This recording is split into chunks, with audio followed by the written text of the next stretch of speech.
Heto ang mga maiinit na balita na dapat niyong tutukan mula sa FM Radio at PRTV Newsroom. Ito ang FM Radio Newsbreak. FM Radio Newsbreak. Magandang hapon mga kabayos, narito na ang mga maiinit na balita para sa ating FM Radio Newsbreak. Naghanda ang pamahalaan ng 20 billion pesos upang palakasin ang reserbang supply ng diesel ng bansa sa gitna ng pangamba sa supply dulot naman ng krisis sa gitnang silangan.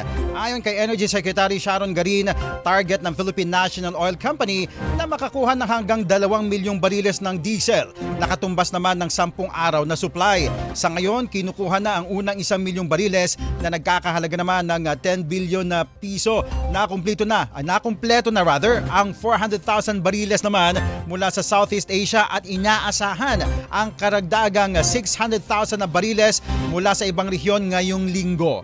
Bagamat may sapat pang 45 days na supply ng langis ang bansa, sinabi naman ng Department of Energy na mahalagang mag-ipon na ng reserba.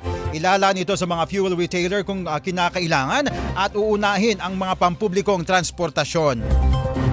FM Radio Newsbreak. FM Radio Newsbreak. Samantala mga kabay, sa iba mga balita, malaking tagumpay at malugod na tinanggap ng Commission on Human Rights ang pagkakatanggal ng Pilipinas sa listahan ng United Nations kaugnay na maraming paglabag sa karapatan ng mga bata sa gitna ng armadong tunggalian matapos ang 2 dekada. Ayon naman sa CHR, bunga ito na mas pinatibay ng mga batas kabilang ang Special Protection of Children in Situations of Armed Conflict Act at ng koordinasyon ng mga ahensya ng pamahalaan at civil society.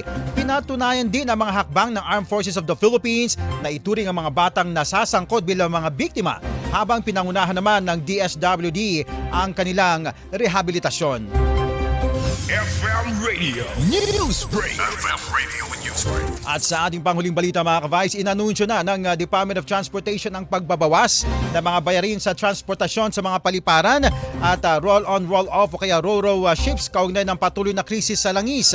Ayon naman kay Transport Secretary Giovanni Lopez, may panukala na ibaba ang ro-ro terminal fee mula naman sa 516 pesos hanggang 1 piso na lamang para sa ilang sasakyan upang mapababa ang gasto sa paghatid ng mga kalakal. Samantala, maaari namang mabawasan ng hanggang 200 pesos ang terminal fee sa mga pasahero sa mga paliparan, kasabay ng diskwento sa take-off at landing fees ng mga airlines na maaaring umabot naman sa 5,000 pesos na matitipid ng bawat biyahe. Ipatutupad ito simula April 1 at tatagal naman ng 3 buwan. FM Radio Newsbreak. FM Radio Newsbreak. At yan mga kabayos, ang buong kalipunan ng ating pagbabalita para sa ating FM Radio Newsbreak. Ako po si Cherubim Ganaden, magandang hapon. Inyong narinig ang FM Radio Newsbreak dito sa FM Radio, Favorite Music Radio.